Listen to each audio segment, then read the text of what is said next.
John and Ken Show, John Cobalt and Ken Shampoo. We're now going to talk about green jobs with an environmental scientist.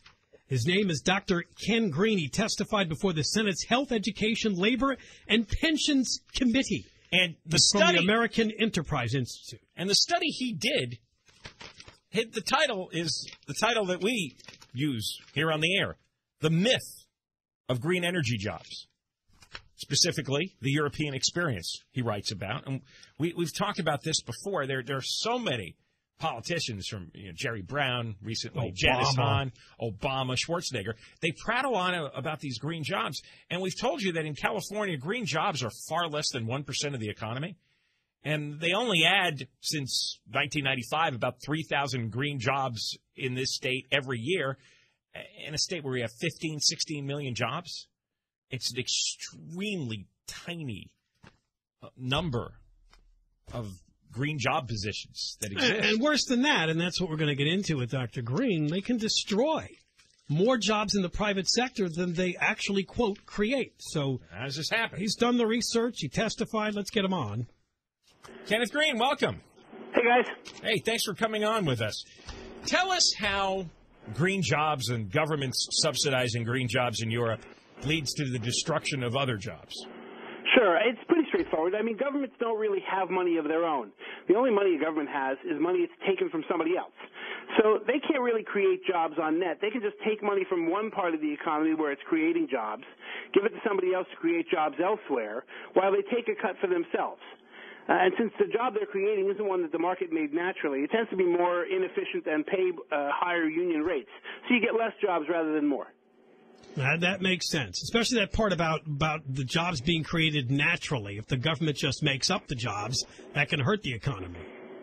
Well, right. As I told the senators today, if you have one taxpayer who's got their money invested in a company and somebody else says, hey, you'll make more money by investing it with me as I build a wind farm, you don't need a regulation or laws to get them to change their investment. They'll do it all by themselves.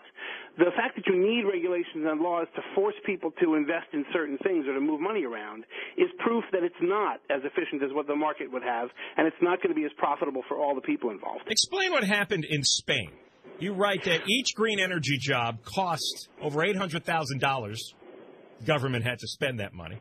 And it also cost 2.25 jobs elsewhere. How did that happen?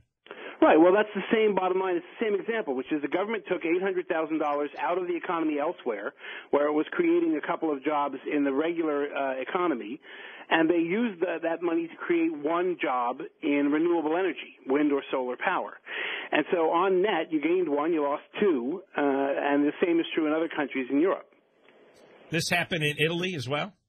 It happened in Spain, where it was two jobs. In Italy, they actually outdid Spain for a change. They actually lost 5 jobs for every one they created. They lost 5 jobs for every green energy.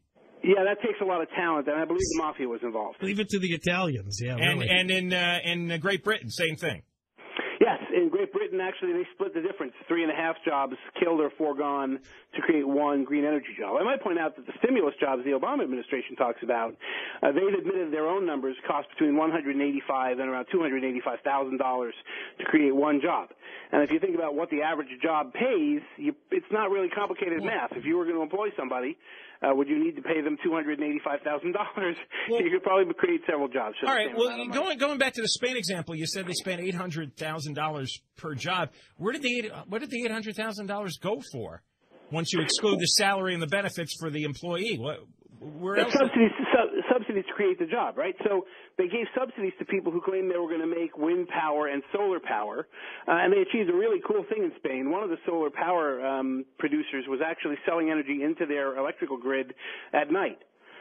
Solar power at night. It's a great trick. It takes diesel generators to make that trick happen, but they got subsidies from the government, and those subsidies are part of what it costs to make the job.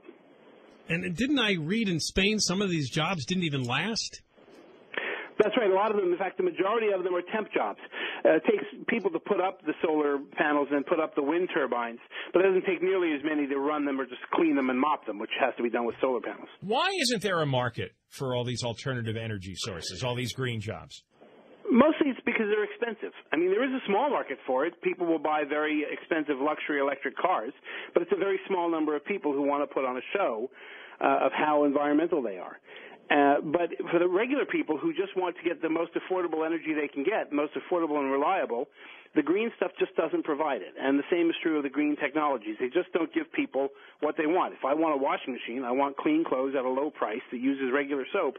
I don't want something that, that costs me a fortune and uses ultrasound and doesn't get my clothes clean to begin with.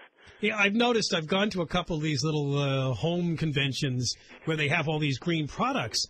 But the people shopping them, I think, are wealthier people that are thinking, well, I'm going to feel good if I do something for the environment. But you're right. You're talking about the masses of people who have tough budgets in their households, and they have to figure out whatever it is they're going to do, whether it's to get to work or to clean their clothes. They got to do it the most efficiently and the most cheaply that they can do it. And then they're not going to put this money into this stuff. That's right. There's a market, there's a market for Kobe beef, but it's not the average person who's looking to make burgers. It's not the average person who's looking to feed a family of 4. It's somebody with a lot of disposable wealth. Bill Gates recently said that people love solar panels because they're cute and not because they're cost effective, but because they're cute and wealthy people can afford them. And that's why he has his, is because they're cute. And it's nice that he's got the money to have cute solar panels, but that doesn't address the concerns of the average person. So solar panels don't even work for the average person right now, for the most part?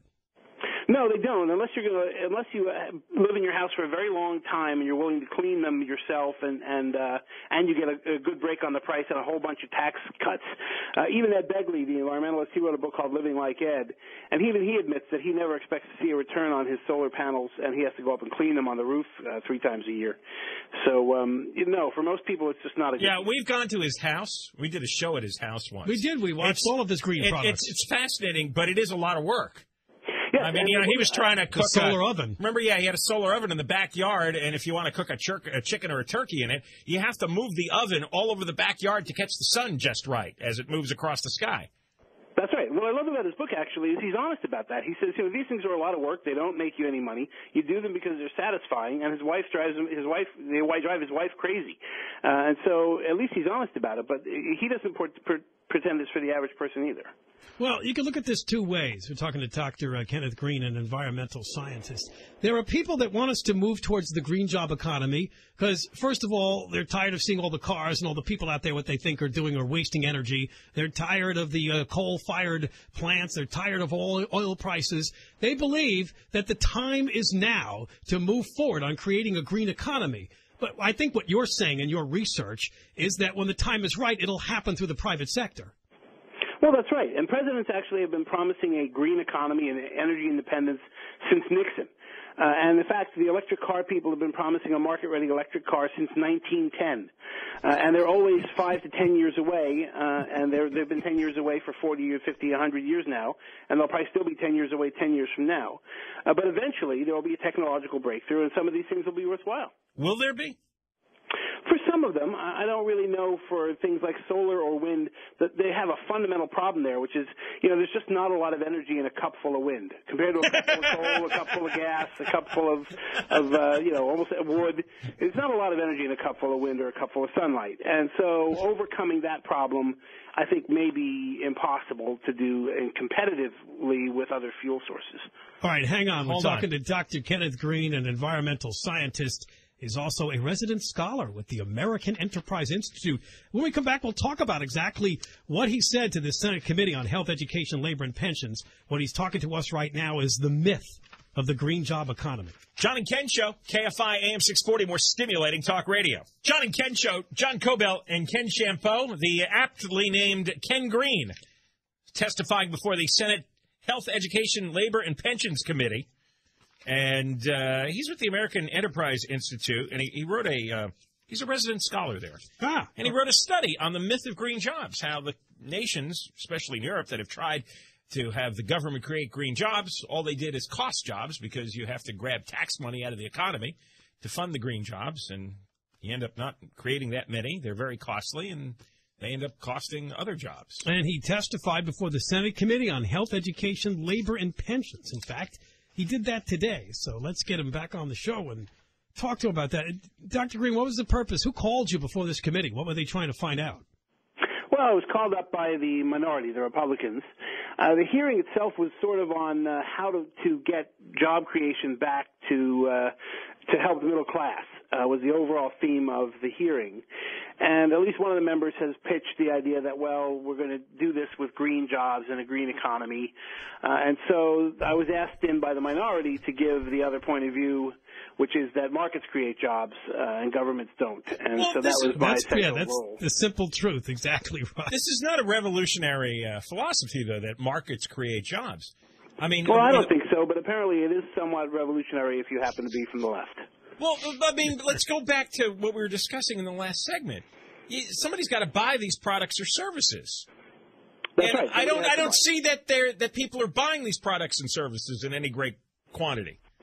No, that's right. Actually, it takes two to tango. It takes people who want to buy the new good or service, and it takes some entrepreneur, some capitalist, who's willing to risk that capital in order to create a business, hire somebody to make something, a widget or a service, and the hope that somebody else is going to buy it and he's going to make enough profit to advance his business and feed himself. Well, it takes those people. What do they think the green jobs are? Is it wind farms and solar panels? Because I can't think of anything else, really.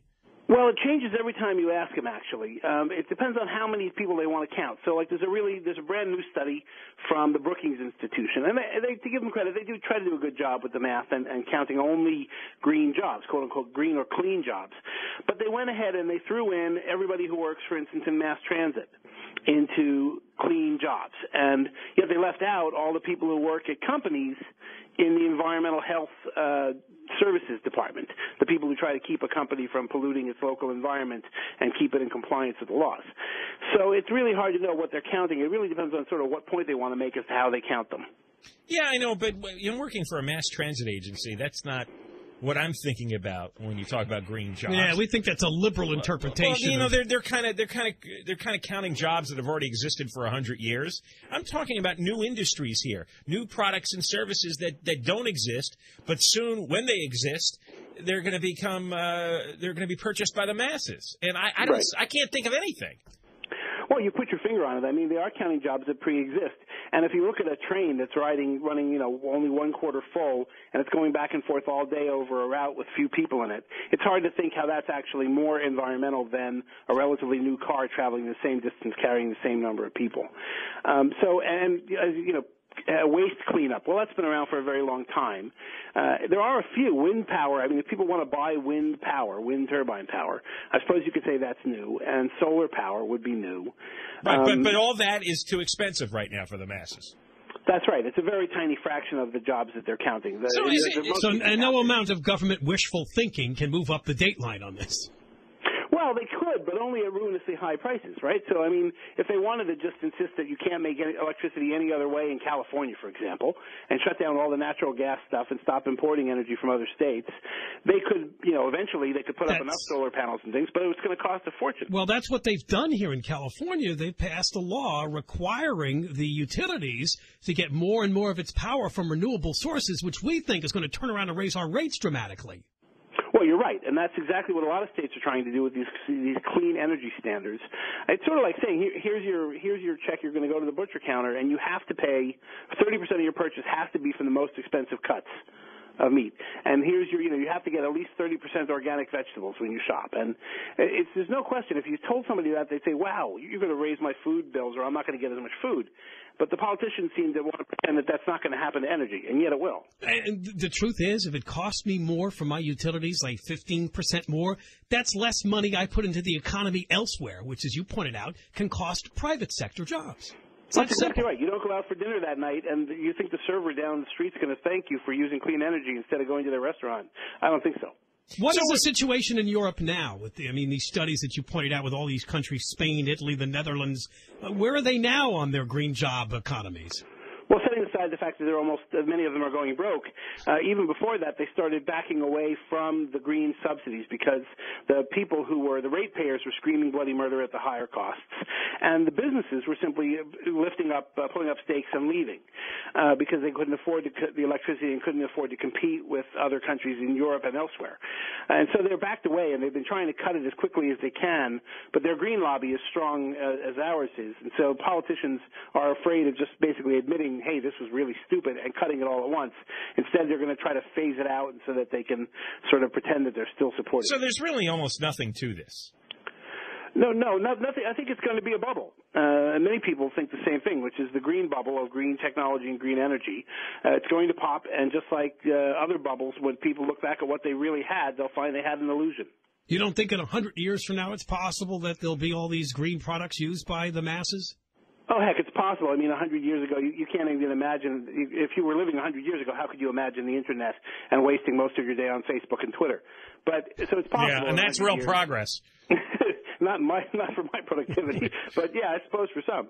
But in 100 years, who knows? Maybe they'll be using unicorns and rainbows. It's hard to know. All right, Dr. Green, thanks for talking to us. My pleasure. Dr. Kenneth Green, environmental scientist, who did a report called "The Myth of Green Energy Jobs" to the American Enterprise Institute and testified before a Senate committee today in Washington. You can check it out on the website. What did he say? They're trying to do electric cars for 100 years. No, I know. I didn't know that. I didn't know it's been around. The idea's been around that long. It is also possible that you reach a limit on a certain technology, and there's nothing more you can do with it. It's like trying to improve the toilet. I mean, the toilet's pretty much been the same our whole life, right? What else can you do with it? Things will change. It may not be the green products we've talked about. Something will come along. Like you said.